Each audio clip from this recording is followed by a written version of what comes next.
are used to hydrate the lands around it.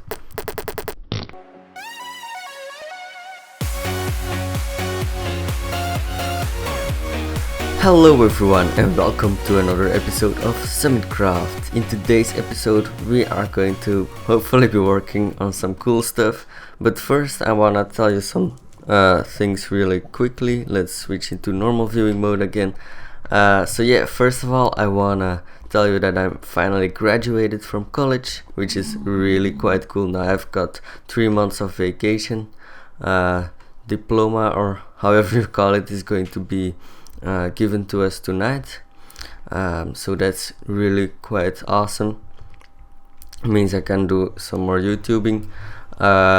In the past few days I've been working a lot on some automatic and semi-automatic farms, like melon farms and pumpkin farms, and I try to fit everything in a big like block or industrial building, and that's why I got a lot of polished andesite, which is going to be going all into that build. Probably we'll need a whole ton of it, so let's quickly head down our base. And we also made a little gimmick over at the base, a cool firework thing, so let's just go in the portal and you'll see it for yourself. So let's quickly head over there. MC has also been really busy over here. It's crazy what he has done already over here, but you'll see it just in a second. Let's turn around and yay! Got some firework action going on over here. Really cool. We just done with some tripwire over here, but actually we're just going to break it because otherwise it's a waste of fireworks, like right now. Really cool. And the twinkle effect, that was all really cool. And you may notice some changes over here, like for example the water or the cobble texture in my hand, and also the stone. Maybe not that, or the ores or something. I have been working on my texture pack for the past few days as well. I've been upgrading some textures like the water. I made it clear, finally figured out how to do it. Also made the light level of the stone a little bit brighter, so now it doesn't look too gray anymore. Also retextured the cobblestone, went from scratch this time because I already retextured the cobblestone before, but now I thought let me just draw a whole new type of block instead of using the old lines or something. So now I just drew my own thing, and I think it looks quite cool, a bit more contrasty than the default texture. Also over here in the bridge we had a little accident over here. Creeper blew up, and we still didn't fix it. Over here MC is building his cool tower thing. He's really been busy because I believe the previous episode there was still nothing to really look at, but now as you can see there is a cool tower coming up here already. Let's quickly also change the cursor, maybe you noticed that as well. So now it's a little dot and not too doesn't fill the screen anymore, if you know what I mean. But I think this water looks a lot better and cleaner. Also changed some particle effects, and also the rain looks more realistic. And for the rest, also changed the ores to this kind of stuff. This is coal, if you couldn't tell. And over here MC also built some tree farms, and I believe I didn't show you any of this. This is all new. The animals are going to move still, but he made some cool wheat pastures or pastures or something over here, wheat fields. Over there he's going to build kind of a mill, I think. That's also already looks really cool with the pillars and then the ring, the donut torus kind of shape over there. But yes, we are going to be doing something about our farming situation, because we can't use that for farming, that just for also retextured the hoppers a bit, made them a bit lighter, because when you look at iron ingots they aren't actually dark, so I also made the anvils and cauldrons look lighter as well. Yeah, I changed quite a lot of textures this time. Maybe I'm still going to change some, not too sure. Yeah, also I changed the moon. Some phases I made more roundish, and the sun is also a little bit more rounded, as you can see over there. It's coming up now. Yeah, it's a bit more roundish, so I like that as well. But yeah, the whole farm thing, farming building is going to be over here, I think, because yeah, it looks quite industrial, and behind these hills you wouldn't really be able to see it, because that is more of a medieval thing what we have going on over there. Whoa. What's that? Yeah, okay, I thought there were some zombies spawning down here and wanted to kill them, but obviously not. Yeah, the mob farm is also going to change, but I need to talk to MC about it, because he can probably build something really cool around it, and cool tower, medieval tower, as you can see. He's really good at that, so let's make him do that work. But yeah, I'm just going to start building over here, building the farm.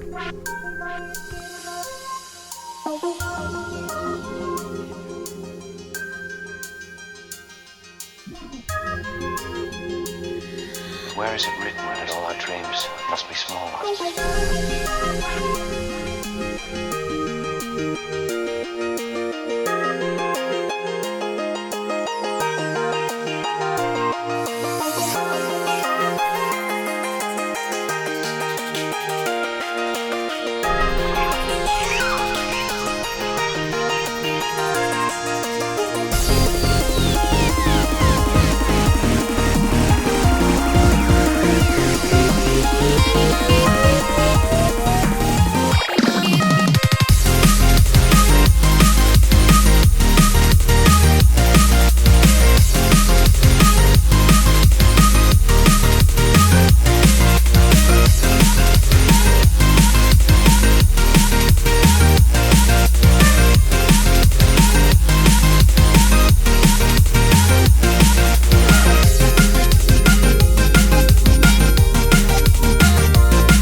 Okay, the farming part of the whole setup is now complete.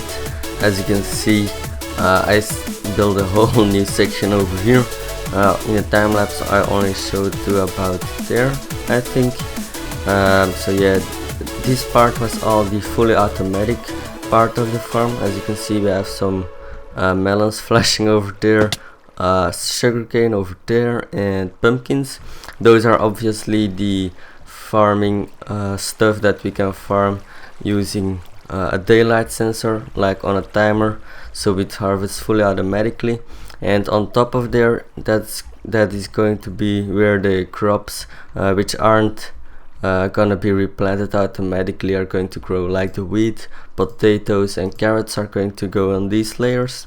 Everything works using the same principle, kind of. These pistons push the sugarcane and melons and pumpkins into the water streams, and these pistons retract to make water streams flood the farmland over there, which is then going to drop all the items in a central water stream, which comes out around about here. So yeah, now we need to do the wiring up, because as you can see, we already placed all the redstone wires over there. Now we need to connect them all up, and we also need to power up the pistons on top of there. And then we're going to move on to making a control room over here, and also a sorting house for the whole setup, which is going to be located over here somewhere in the mountains, so we will need to dig out a lot more. But yeah, let's just do that now, and I'll see you guys in a second. Alright everybody, the general setup is now complete. I also implemented the redstone into the sides of every single piston wall, and yeah, I also implemented this front kind of hallway thing, so you can go in a spirally way, and when you reach the top you can just jump down and fall down in a water chute over there somewhere.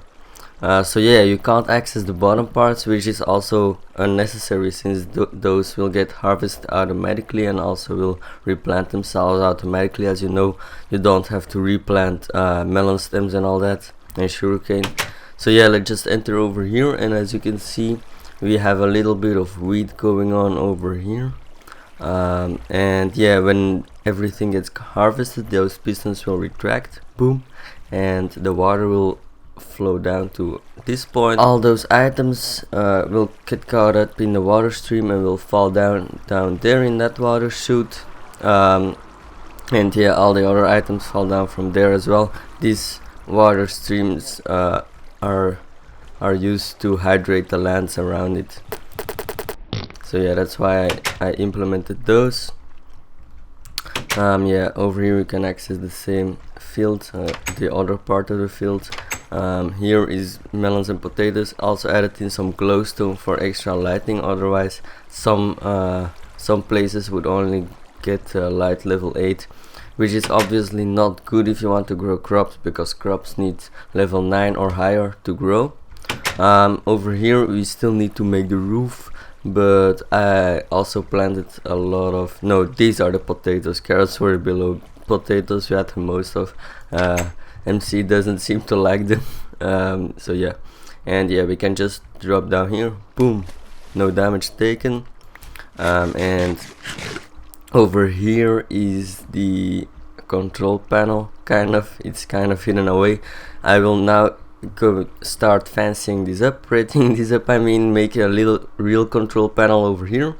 And let me quickly dig this out. So yeah, over here is going to go to be an item elevator with a building around it. The building is probably going to be inside this mountain. I already dug out a little space over here, so I have kind of a reference point where everything is going to be. So yeah, now I'm going to build that, and when that is all done, I will see you, and then we will wrap up the episode, because I've been recording this over, I think, 3 days of recording this episode, because yeah, yesterday I simply couldn't record because it was so hot. It is still hot today. It's 30 degrees here in my room. If you're American and live in California or something, you might find that quite funny, because it's 86 degrees Fahrenheit. But yeah, here in Belgium we are not used to such high temperatures, so yeah, we are melting over here. Okay, so let's just finish up the building and I'll see you in a little bit. Okay, so the redstone of the farm is now kind of done. Now I only need to insert a control panel, but as you can see, here is the item elevator up and running. It's processing some sugarcane at the moment, and over here we have all the chests, and the storage is really laggy over here when it's processing, so that's down. That's a negative point of this farm, but yeah, we got the item sorter over here, and everything comes into this chest over here. As you can see, this is going to be wheat. There was seeds, potatoes, carrots, and the sugar cane, which is filling up very nicely, melons, and also pumpkins. So now we just let that run. I think it's done. Yeah, it's done now. So yeah, now I still need to fancy this up, finish it up a little bit more, and then I'm going to also make the control panel, which is probably going to all connect to the same room, if that is possible. So yeah. Alright everyone, the farm itself is now finally complete, apart from some aesthetic things like the chamber over here. We still need to do that, but all the mechanical things are all done. All the redstone is complete. In theory, I didn't test this yet, so we need to see. So yeah, we are now here with our camera account. Over there is our guy, and yeah, I'm gonna show you first around at the control room, because we have already been over here. So let's quickly head over to the control room. That's over here. You just enter it by pressing the button over here, and here you have all the controls. You can harvest wheat, carrots, and potatoes by pressing this button, harvest melons, pumpkins, and sugarcane by pressing this one.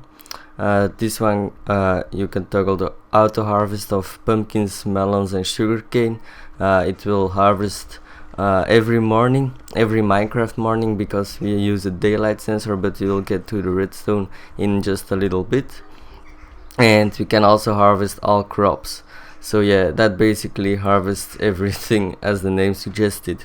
So now let's take a look at the redstone behind every button and lever. So the first button is to harvest the wheat, carrots, and potatoes. So yeah, as you can see, we first go to a pulse lengthener over here using some comparators in a loop. Then this signal gets transferred to this redstone torch over here, which will turn off, and the redstone torch will also unpower this line, and the redstone torch over here will turn on as well. And as you can see, here is a torch tower, a redstone torch tower, which goes all the way up here. And yeah, basically this torch tower connects to this redstone over here. I'm sorry if you can hear the cars, but I'm recording with my window open because it's so hot. It's 29 degrees over here. It's like 85 degrees Fahrenheit. So yeah, these pistons are all extended, which means they will be holding the water back, and the redstone torch tower goes all the way up here, where also all the pistons are extended. As you can see, almost all of our crops are grown. Yeah, I think they are all grown actually, so that's really cool. A cool demonstration to harvest it in a minute. So yeah, that is the more manual part, because we also have a fully automatic part. I'm sorry for the lag, but that's because my other account is on as well.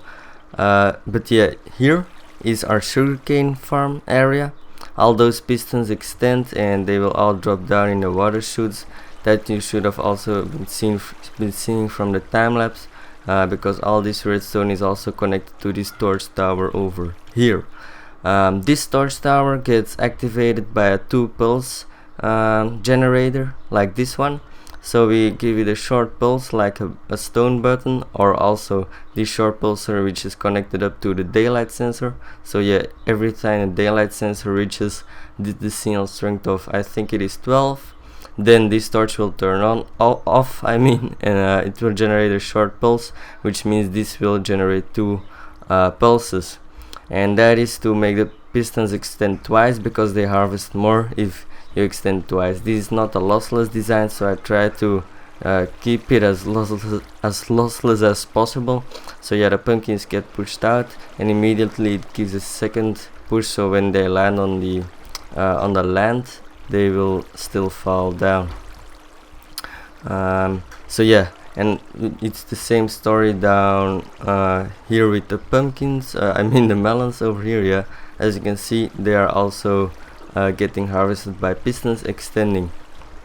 So if we head back to this room over here, you can see that we have a lot of redstone over here. This is the harvest all button, so this line goes all the way down here, and when those two torches are powered, they will power both the harvest wheat thing over here, and also the harvest the pumpkins and melons and all that, so it activates this 2 tick pulse generated as well. So yeah, all that is connected up. So now let's give those buttons a bash and see if everything works. I really do hope so. Okay, everything is ready. We should in theory be fine. I really hope so. So yeah, this is already on, and I'm just going to go ahead and harvest all crops. So yeah, this is going to cause a massive frame drop, I'm afraid, but yeah, let's just do it. Bam. I didn't test this. Whoa, yeah, the frames are dropping down to 10. And I think everything should be going into the item elevator. Yes, it is. Carrots are coming down. This should really be filling up real quickly, I think. I also placed a buffer chest over here, so if it doesn't go smooth enough, the items won't despawn, I hope, because before we only had one hopper. Now we have a whole bunch in this stream, and yeah, everything is still falling down, as you can see. That might just be glitching over there. Yeah, I think it is glitching.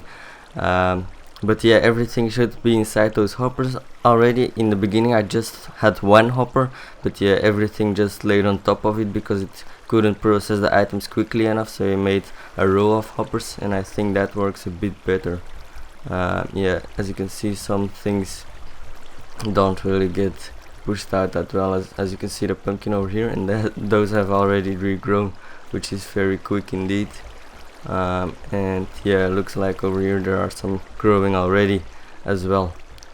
So let's check on these hoppers. Yeah, it's totally filled up, but it's a good job that we did this way, because otherwise, and the only problem is that I didn't put an excess item filter in there. So the poisonous potato, I don't know where that is going to go. I think it's just going to go in the last hopper, but yeah, I reckon we should check on that.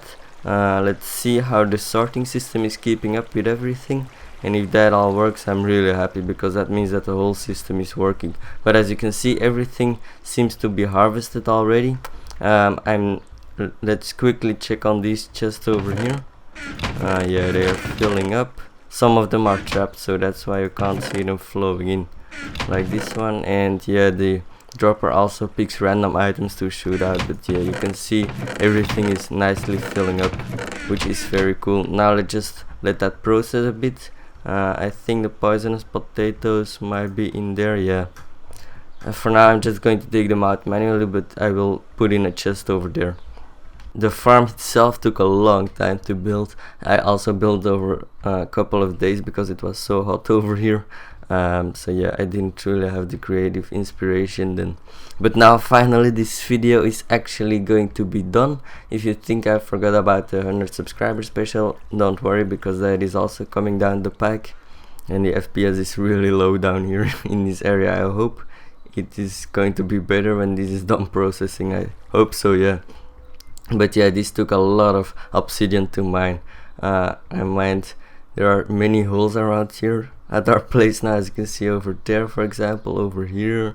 Here at the storage system, there is also a hole. Yeah, a lot of andesite went in that. I think I said obsidian, right? Yeah, I mean andesite, of course. So yeah, if you enjoyed this video, please be sure to hit that like button, and a comment is also really appreciated. And if you really loved it and want to see more of SummitCraft and other videos I make, please be sure to hit the subscribe button, because it helps me a whole lot.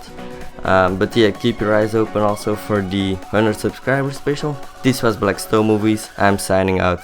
Bye guys.